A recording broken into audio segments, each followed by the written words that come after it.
Hi, how you doing? Mark here. It's been a long time coming getting this video up together because I just haven't had time, frankly. I've been working. If you're a regular subscriber to my channel, you know that I'm back in the UK now. And I bought an S500, which I'm sitting in at the moment because I had to re-import the CL, but it had that shock problem. So I wanted to do the shock, and I didn't want to just do one. I wanted to do both together. And I thought, well, while I'm going to do all that with the suspension, I'd really like to get all the kind of chassis parts that are related to that working properly and freshen them up, basically.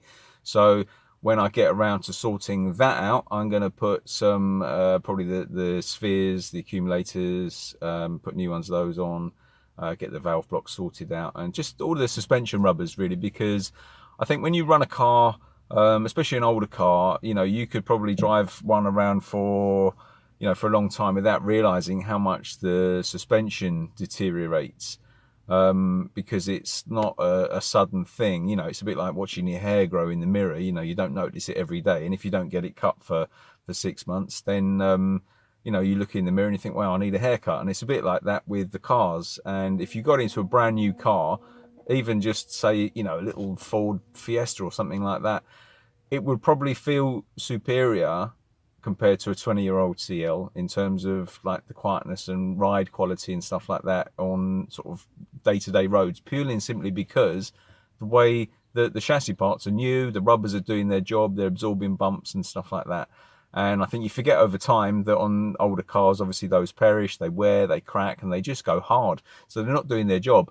And I think that those parts themselves are actually pretty cheap. It's the work to put them in that's, you know, that's the cost. So I think while I'm going to have the shocks done on the car and the other bits and pieces, I'm going to get all that stuff done at the same time. The other thing is the car sat for quite a while. I'll show you in a second. The suspension's gone right down. I know a lot of guys on the CL groups on Facebook talk about, you know, problems with the ABC system, and they put posts on there saying, "Oh, I came out and my car's dropped a quarter of an inch on the on the front right hand side or whatever." And I think that there's a tendency for the cars to do that anyway, by the sound of it, if they're not used a bit. I think, you know, the stuff just settles. The hydraulic fluids probably change temperature from when they're warm to cold when they're not being used. So it changes things on the car. But where my CL hasn't been used since October, and I'm filming this in May, she's basically just dropped and dropped and dropped. So I'll show you a clip in a minute of how she's sitting. The other thing is the battery was getting tired last year. It'd been on there 4 years, and I thought it's about time to change the battery. And obviously, having sat there, it's just killed it off, especially with the cold weather we've had in the UK. So what I've done, I just popped up to GSF car parts. There's a local one to me, only about a mile away. Found a great price on a high amperage battery. I'll put a link to them if you don't know them. If you are in the UK, pretty good source of stuff like that. They were certainly the best price compared to places like Halfords and Quick Fit and a couple of other places that I checked out online. So now I've just got to fit that. That's a bit of a lump. They were very helpful there, and I left the old one there for them to dispose of. And I think it weighs more than the rock. So I've got to try and wrestle that into the little boot space on the CL. So I'll be doing that.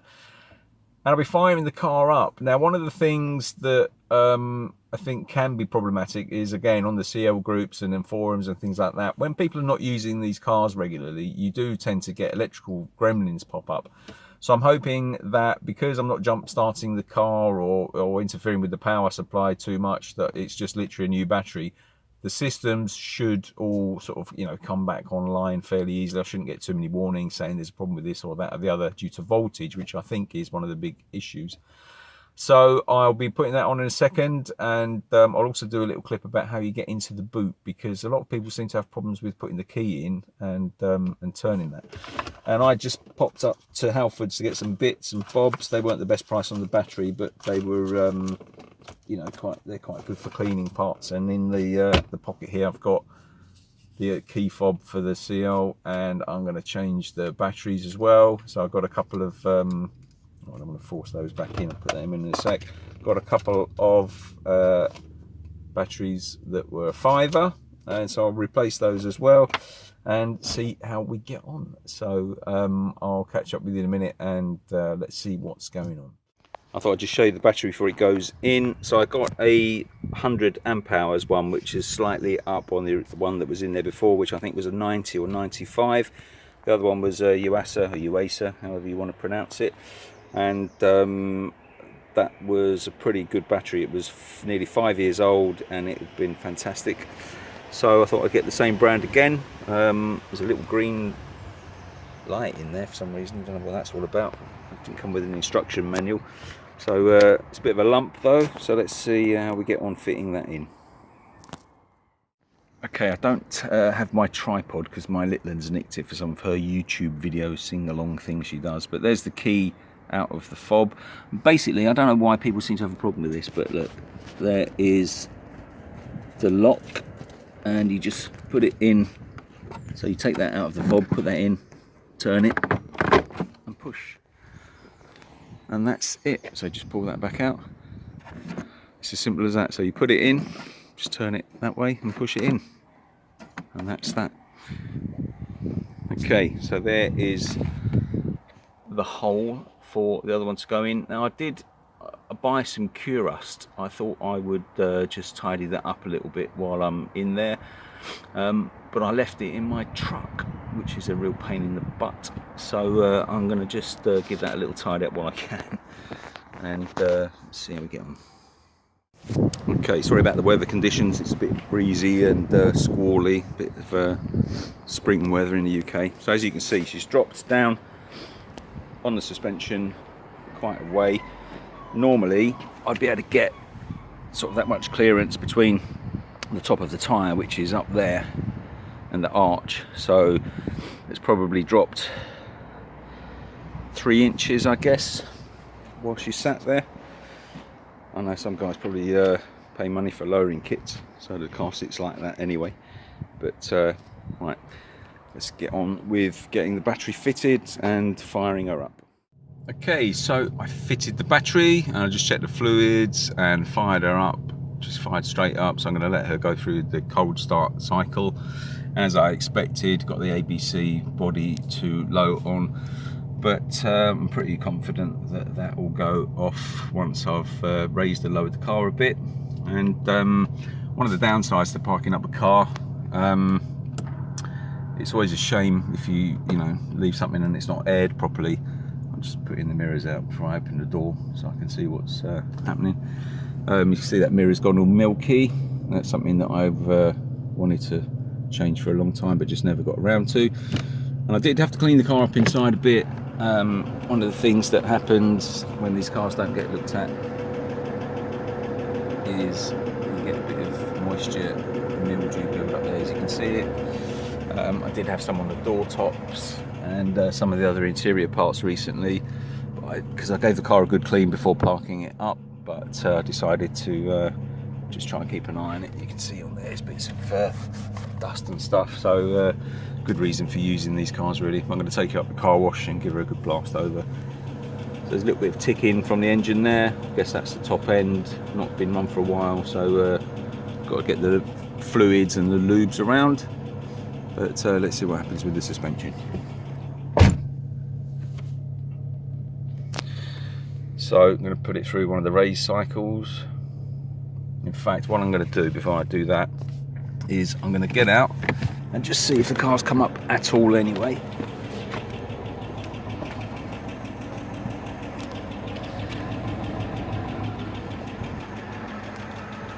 No, hasn't moved at the moment, so let's see what happens when we try the suspension.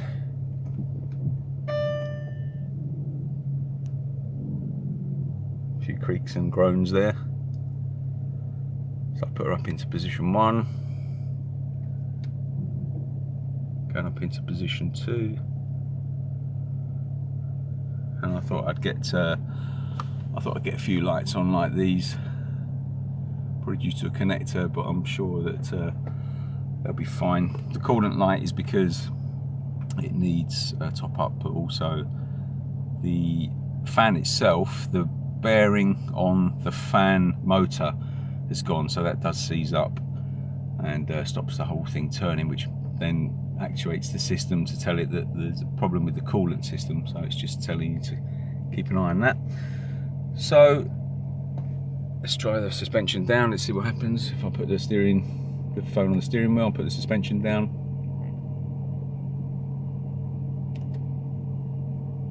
Don't know if you can see, that's very subtle from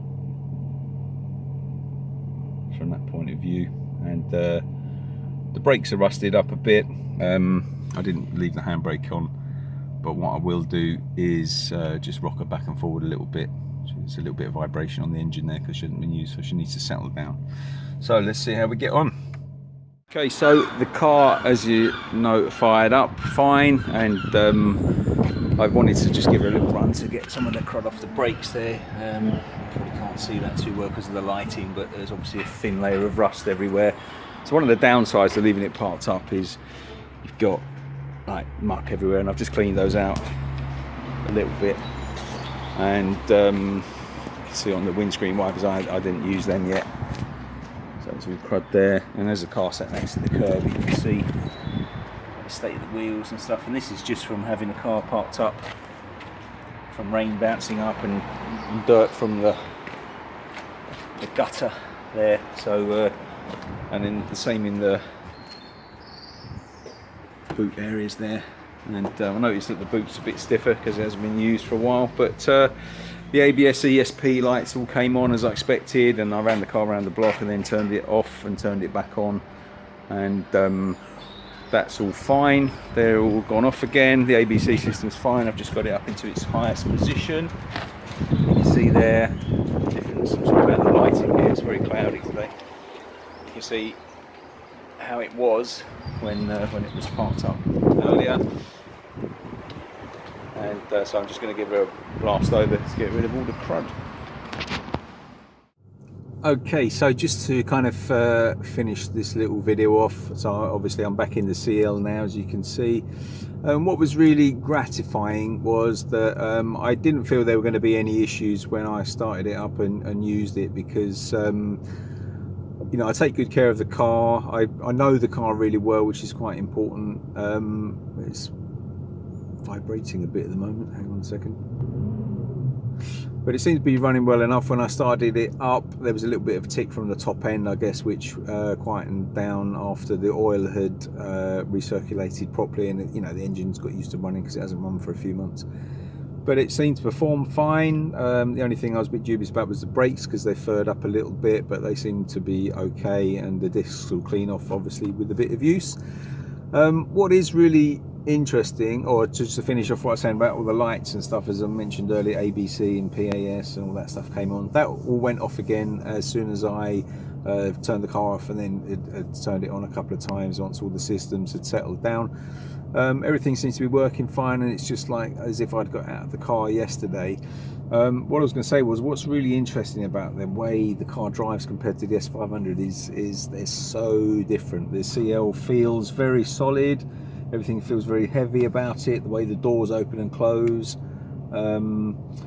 You feel like you're in the car more. It's kind of wrapped around you, even though it's still a big car. It feels quite small after the S500, which is weird because you know, physically there's not much between them. I think this might even be a bit longer than the S500. So yeah, so all running well. Everything seems to be working, and the next step really is to try and use the car a little bit more, even though I need to get that shock done, and I need to get all the import stuff sorted out so she can come back on British plates.